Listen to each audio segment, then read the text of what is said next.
Model Code of Conduct, Defacement of Property and Vehicle.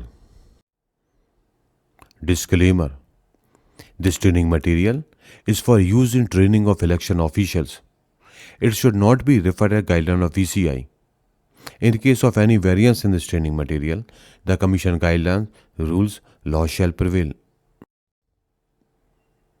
Learning outcomes. At the end of the session, the participants will be able to describe the Madhya Pradesh Prevention of Defacement of Property Act 1994. Understand the defacement in the Model Code of Conduct. Know the immediate actions regarding defacement of property to be taken after the announcement of the election. They will also be able to know the provisions regarding the defacement of vehicles. So first we will see the Madhya Pradesh Prevention of Defacement of Property Act 1994. In this act, the meaning of defacement is defacing or interfering with or damaging the form or beauty or disfiguring or spoiling or otherwise causing harm. Property means building, hut, structure, wall, tree, fence, pillar, or any other construction. Penalty for defacement of property. Whoever, without the written permission of the owner of the property, defaces any property which is visible to the public by writing or marking with ink, chalk, or paint, or any other substance, it shall be an offence. So in this violation, the fine up to ₹1,000 can be imposed. Power of the state government to erase handwriting, etc. The state government may take such measures as may be necessary to erase any writing, to free it from the distortion, or to remove any mark. The expenditure incurred in removing such defacement will be recovered from the person found guilty as dues of land revenue. Immediate action after the announcement of the election. So just after the announcement of the election, defacement of property will be done. The defacement of government property within 24 hours, removal of defacement of public property within 48 hours, and removal of defacement of private property within 72 hours. By public property we mean railway station, bus stand, airport, railway bridges, roadways, government buses, electric or telephone poles, municipal or local body buildings, etc. Now we will see the provisions of Model Code of Conduct on flags and banners, etc. Candidates, their agents, workers and supporters may put up banners, buntings, flags, cutouts on their own property, subject to local laws and court orders. If such a display aims to solicit vote for any particular candidate, then the provision of Section 171H of IPC would be attracted. Maximum of 3 flags can be displayed.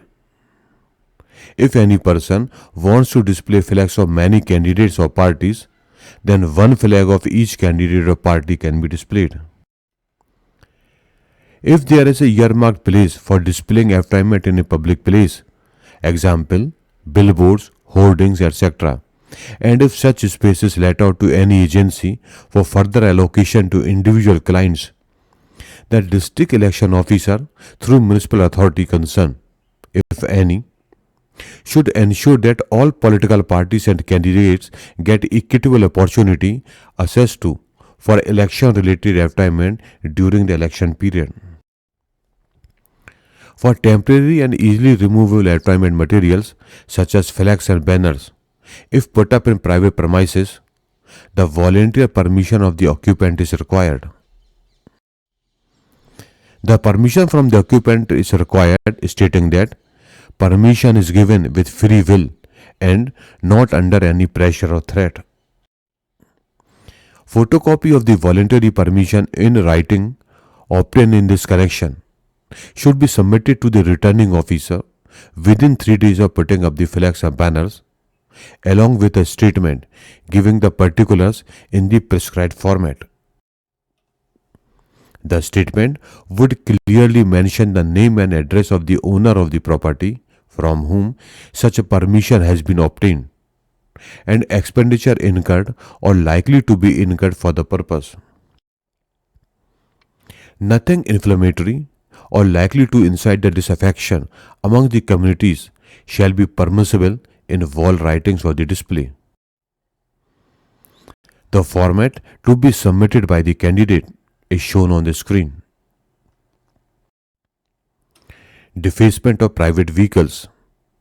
In private vehicles, flags and stickers may be put up on the vehicles by the owner of the vehicle in such a manner that they do not cause any inconvenience or distraction to other road users. If such a display of flags and stickers aims to solicit vote for any particular candidate, then the provision of Section 171H of IPC would be attracted and would have to be followed. Section 171H of IPC says, expenditure done by any person or the organization for a candidate without his written permission, then the fine up to rupees 500 may be imposed. If any such person having incurred any such expenses not exceeding 10 rupees within 10 days from the date on which such expenses obtains the approval in writing of the candidate, he shall be deemed to have incurred such expenses with the authority of the candidate. Defacement of commercial vehicles. On commercial vehicles, display of any flag, sticker, etc. shall not be permitted unless such vehicle is a vehicle validly used for election campaign after obtaining the requisite permit from the district election officer or returning officer and display thereof in original on the windscreen of the vehicle. External modification of vehicles, including fitting of loudspeaker thereon, would be subject to rules. Modifications and special campaign vehicles like Videorath etc. can be used only after obtaining the requisite permission from the competent authorities under the Motor Vehicle Act. Number and size of the flags to be displayed on vehicles. Two-wheeler, three-wheeler, four-wheeler and e-rickshaws. Only one flag of the size 1 feet by half feet with the permission of the returning officer concerned would be allowed. Length of the pole or stick for carrying flag shall not be more than 3 feet. No banner will be allowed on any vehicle. However, 1 or 2 small stickers of appropriate size may be permitted on each vehicle. No spotlight, focus light, flashlight, searchlight and hooters etc. shall be put on any campaign vehicle. While using flags or stickers on any vehicle, due care shall be taken that visibility of any of the driver or passenger from front or rear view is not hampered in any way. In this educational video, we have learned about defacement of property and vehicles. If you have any doubt or want any clarification, then you can contact through the mail as shown on the screen. For other videos on rules and regulations, you can visit the web address as shown. Thank you.